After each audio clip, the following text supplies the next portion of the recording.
সমমনা দল ছিল যারা আন্দোলন করেছে, সকলকে নিয়ে জাতীয় সরকার গঠন হবে। তার মানে কি? তার মনটা সাগরের মতো উদার, তিনি নিজে বারবার হতে চান না। এটা তো আল্লাহ তাআলার ইচ্ছা। অতএব যারা এই দেশকে লুটতরাজের পথে নিয়ে গিয়েছিল, হাজার হাজার কোটি টাকা, কালকেও দেখলাম টেলিভিশনে, হাজার হাজার কোটি টাকা, ওই যে সালমান এফ রহমান সহ শেখ হাসিনা ছিল ভাগিদার, লুটপাট হয়েছে, চোর ছাচ্চরের মাধ্যমে দেশ পরিচালিত করেছে, লুটতরাজ করেছে, টাকা পাচার করেছে। কিন্তু বিএনপির চেয়ারপারসন, 3 বারের প্রধানমন্ত্রী, একজন রাষ্ট্রপতির স্ত্রী, একজন সেনাপ্রধানের স্ত্রী, একজন সেক্টর কমান্ডারের স্ত্রী, একজন রণাঙ্গনের বীর মুক্তিযোদ্ধা শহীদ রাষ্ট্রপতি জিয়াউর রহমান বীরুত্তমের স্ত্রী, 3 বারের প্রধানমন্ত্রী, তিনি ন্যূনতম চিকিৎসার সুযোগটুকু পান নাই। তিনি অসুস্থ, সারা জাতি বলেছে তার চিকিৎসা দরকার। বিনা চিকিৎসায় তাকে হত্যা করতে চেয়েছিল, কিন্তু আল্লাহর অশেষ রহমত, আল্লাহ তাআলা তাকে বাঁচিয়ে রেখেছে। আজকে তিনি লন্ডনে চিকিৎসাধীন আছেন। ইনশাআল্লাহ খুব শীঘ্রই সুস্থ হয়ে আমাদের মাঝে ফিরে আসবেন ইনশাআল্লাহ। এবং বিএনপির ভারপ্রাপ্ত চেয়ারম্যান জনাব তারেক রহমানকে দীর্ঘ 16 বছর নির্বাসনে রেখেছে, মিথ্যা মামলা দিয়ে, মিথ্যা সাজা দিয়ে। যে ব্যক্তি স্বনির্ভর বাংলাদেশ দেখতে চেয়েছিলেন, যে ব্যক্তি গণতান্ত্রিক বাংলাদেশ দেখতে চেয়েছিলেন, যে ব্যক্তি মাঠে ঘাটে পথে প্রান্ত গ্রামে গঞ্জে গিয়ে একটি উদ্যোগ, একটু চেষ্টায় এনে দেবে সচ্ছলতা, দেশে আসবে স্বনির্ভরতা, এই স্লোগান নিয়ে, মাথায় মাতলা নিয়ে গরু ছাগল হাঁস মুরগি ঘাস তরি তরকারির বীজ যিনি গ্রামে গঞ্জে নিজে ছড়িয়ে দিয়েছেন স্বনির্ভর বাংলাদেশের জন্যে, যে বাংলাদেশ জিয়াউর রহমান স্বনির্ভর বাংলাদেশের স্বপ্ন দেখেছিলেন, খালেদা জিয়া স্বপ্ন দেখেছিলেন, তারেক রহমানও সেই স্বপ্ন দেখেছিলেন, তাকে ষড়যন্ত্রমূলকভাবে নির্বাসনে রেখেছে। ইনশাআল্লাহ যত দ্রুত সম্ভব আমাদের মাঝে ফিরে আসবেন এবং এই বাংলাদেশে নেতৃত্ব দেবেন।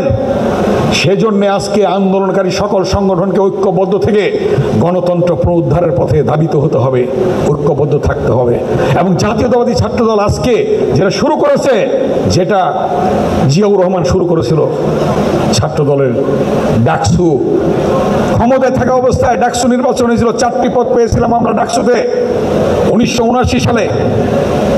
সেই ডাকসু ছাত্ররা বলেছিল আমরা পূর্ণ প্যানেলে নিয়ে নেব। কিভাবে নেব? এই ডাকসু 73 সালে শেখ মুজিবের আমলে ঢাকা বিশ্ববিদ্যালয়ে ডাকসু নির্বাচন হয়েছিল, ব্যালট বাক্স ছিনতাই করে ছাত্রলীগ জিততে চেয়েছিল।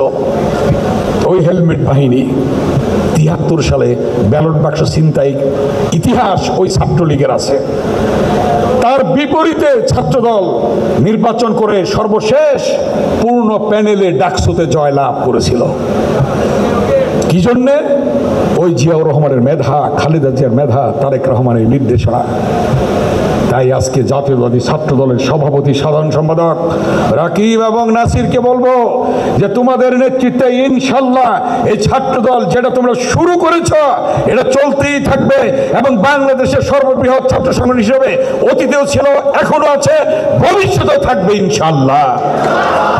এবং শত আন্দোলনের সূতিকাগার এই ঢাকা বিশ্ববিদ্যালয়ের অপরাজয় বাংলা, এই অপরাজয় বাংলায় দাঁড়িয়ে তোমরা শপথ নেবে, ছাত্রদল শপথ নেবে ইনশাআল্লাহ বাংলাদেশে গণতন্ত্র পুনরুদ্ধারের জন্য অকাতরে তোমাদের সাথে যদি আমাদেরকে জীবন দিতে হয় আমরা জীবন দেওয়ার জন্য প্রস্তুত আছি।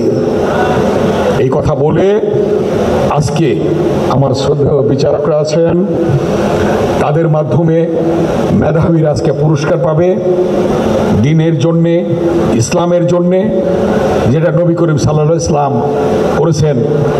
তিনি অনেক বাধার সম্মুখীন হয়েছেন, পিছান নাই, আজকেও ছাত্রদল পিছাবে না। নবী করিম সাল্লাল্লাহু আলাইহি ওয়াসাল্লাম হিলফুল ফজল সংগঠন করেছিলেন। প্রয়োজন বোধে ছাত্রদলকে এই কর্মসূচি চালু রাখার জন্য হিলফুল ফজলের মতো তারা অকাতরে নিজেদের জীবন দেওয়ার জন্য প্রস্তুত থাকবে ইনশাআল্লাহ।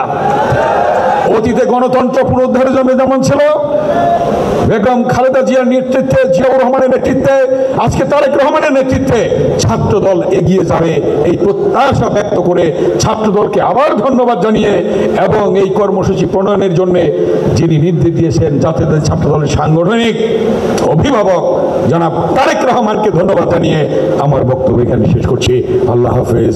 বাংলাদেশ জিন্দাবাদ, বেগম খালেদা জিয়া জিন্দাবাদ, শহীদ জমর হোক, দেশ নায়ক তারেক রহমান জিন্দাবাদ, জাতীয়তাবাদী ছাত্রদল জিন্দাবাদ।